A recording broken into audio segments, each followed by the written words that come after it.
presented by Sherain Harricharan from Macmaster University of Toronto in Canada, and her talk, is titled "How Interoceptive and Exteroceptive Sensations Shape Bodily Perception and Engagement with the World in the Aftermath of Trauma." Macmaster University.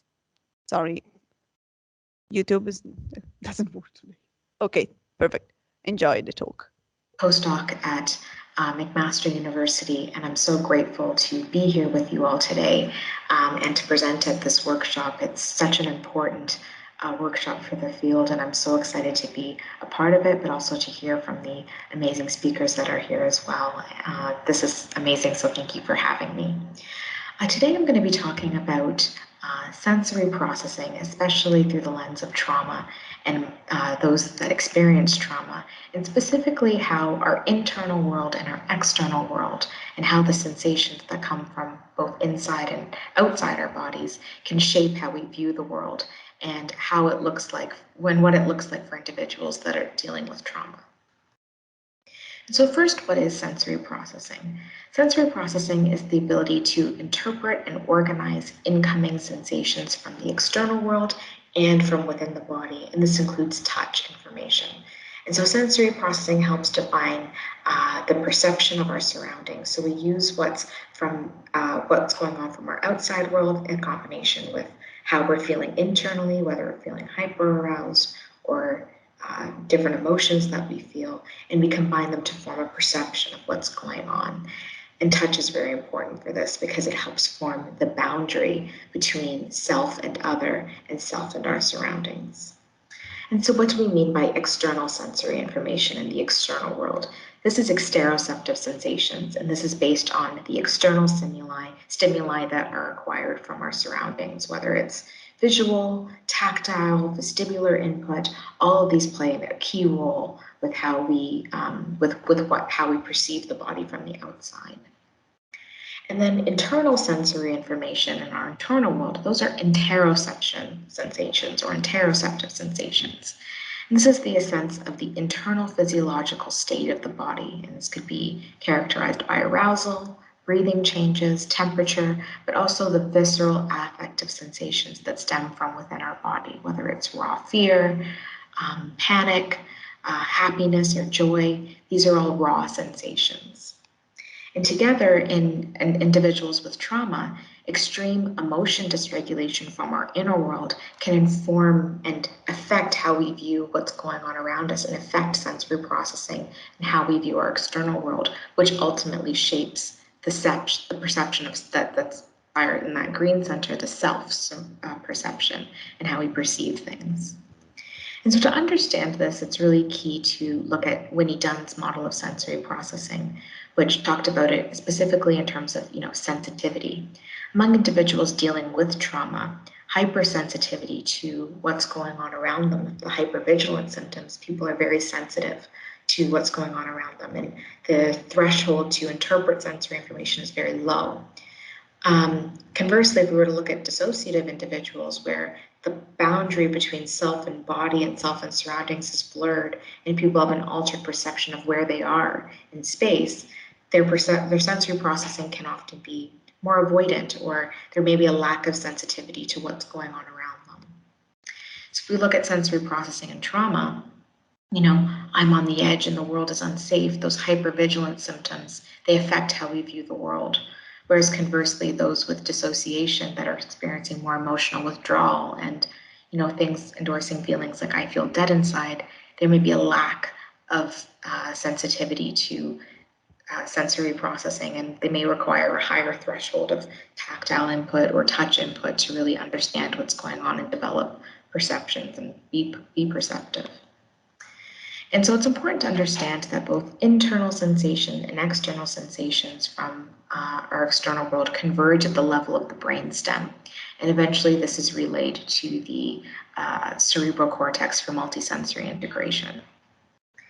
And then among healthy individuals, and the typical trajectory of sensory transmission is that, the brainstem receives this information, including the superior colliculus, the periaqueductal gray. It receives sensory information from both within the body and the outside the body, so these internal and external worlds. It eventually goes to the insula to develop more awareness of a sensory experience and emotional awareness, whereas the dorsolateral prefrontal cortex helps perform multisensory integration and gives context to that experience. This is another way to kind of represent that trajectory. So we see on the right side, the brainstem is more the phenomenon of sensory experience. It's what's happening. The insula maybe, so together these external and interoceptive sensations define that phenomenon. It eventually goes to the insula to bring more awareness of a sensory experience.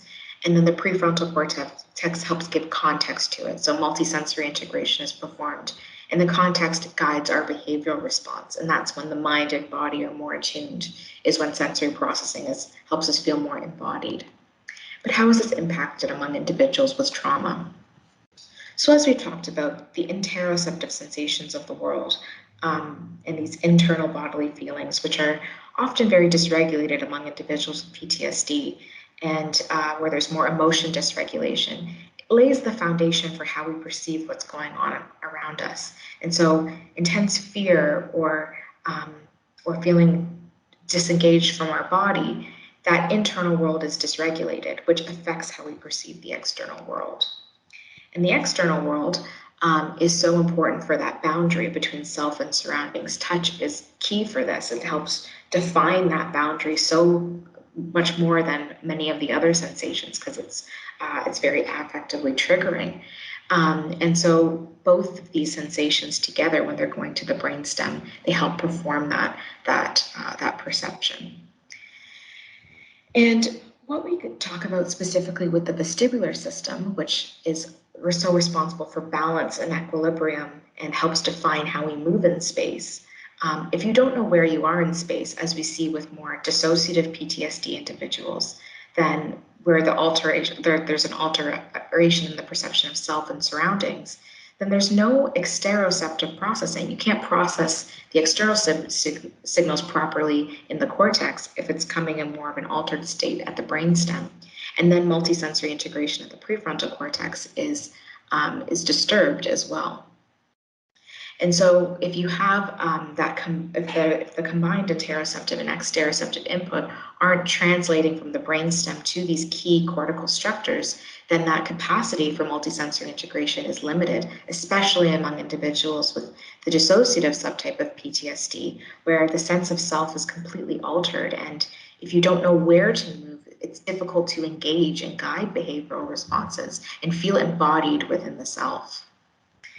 And then, as I mentioned, after it goes to the brainstem, the insula is very key for the awareness of a sensory experience.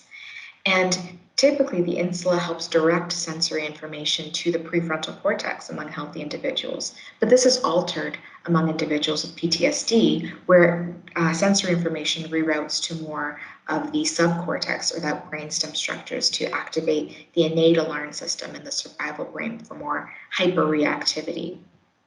Whereas individuals with dissociation, it also doesn't go to the prefrontal cortex for multisensory integration. The insula reroutes things to the occipital cortex, which is more involved with implicit memory.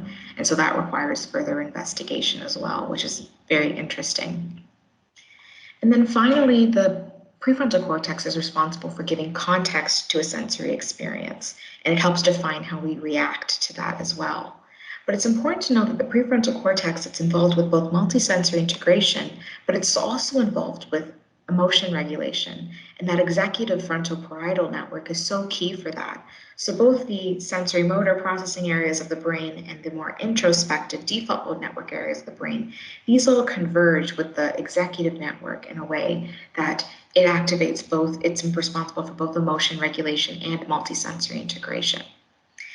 And if we can, and so the theory is that if you can activate multisensory integration regions through adjunctive sensorimotor treatments, then it may activate overlapping neural areas in the brain areas in the brain, like the prefrontal cortex, to help facilitate emotion regulation. And so if multisensory integration is used adjunctively, emotion regulation may facilitate top-down reappraisal, which may assist with the reintegration of traumatic memories. So there are various sensorimotor treatments that are available that are becoming more prominent in the literature. And so using these adjunctive treatments can help augment behavioral therapies that are often frontline treatments for treating PTSD. And then finally, if the cortex is able to activate, the prefrontal cortex can really give context to the sensory experience, but it is able to be more of the embodied self, where mind and body are attuned and it can interact with one's surroundings and engage with the world. And I'd like to thank all of the collaborators here today. That's the end of my talk. And we do a lot of research here, and I'm so grateful to the team that we work with. And so thank you for having me, and I look forward to answering your questions. Thank you. Thank you, Sherain, for this insightful talk. Thank you so much. Wait a sec that we remove the sharing window. Okay. I actually felt the urgent need to combine a unique model or your evidence about the neurofunctioning in PTSD, and hopefully and helpfully your last paper came out this year. So thank you. It helps a lot me. I was wondering, listening to you during your talk, I don't see you, but you are there, right? Okay, perfect. Do you think about a sort of cascade effect in PTSD? So, I mean, that something bad happened at the level of the brainstem, and then all the other comes one after the other. Or if you think that this pyramid model, that of course is hierarchical in its sense, could also be altered at different level, and so probably linked to different clinical manifestations in PTSD. Oh, that's such a great question. I completely think that. Can you hear me? Oh, Can yep. you hear me? Okay, yeah. No, I that's such a great question. I completely think that. I think that, a lot of ways, a lot of the things a lot of sensory interpretation can be altered at the base of the brainstem. And so, because it's that foundational component that really ties it in together. But I also think that, it could be affected at different levels. For example, if, brainstem trajectory to the insula is seen differently, then it could lead to different manifestations. I think the insula findings are very key for that, where, sometimes it can go to in the dissociative individuals, it can go to the occipital lobe, whereas in the PTSD individuals that don't experience dissociation, it goes to more of the subcortical, and then in healthy individuals, it goes to the controls. Those are such different manifestations of what can go on, and I particularly think that the dissociative findings with the occipital lobe, it requires so much future investigation. Like, I know that the occipital lobe is linked to implicit imagery and implicit memory, so could there be some more of a subconscious-based memories that are arising there? So I think you're right. There are so many different ways that it could be affected, but it manifests so differently depending on the symptomatology as well. Yeah, I totally agree. Thank you for your deep clarification in this issue. Thank you again. Richmond Stace said that you gave a very interesting talk, and also Bourbon. Oh, sorry, I'm a little. Bourbon Nessel sent you an excellent talk comment. So thank you again, Sherain, for being with us. And now we can move to, thank you. We can move to our last talk of today. Yeah, so, okay, there is another question maybe. If you have time. Yes. You don't have done yet, because we have a question from Stace Richmond. He has asked, sorry, do you think that there is some kind of stuckness in the system and inflexibility somehow that we can affect? I think that that's a very interesting point. I hadn't thought of it like that before, but that would be very interesting to think. I think that, we always think that the brainstem, that kind of, this is where it's kind of more hardwired brain responses where the stuckness can maybe get. And so I think that with the brainstem, it can create more of a cyclical area where you're stuck in the brainstem and it doesn't ascend in higher levels. I think that the inflexibility in the foundation begins at the brainstem. So that would be an interesting place to look at with that. But that's a very interesting comment. Thank you.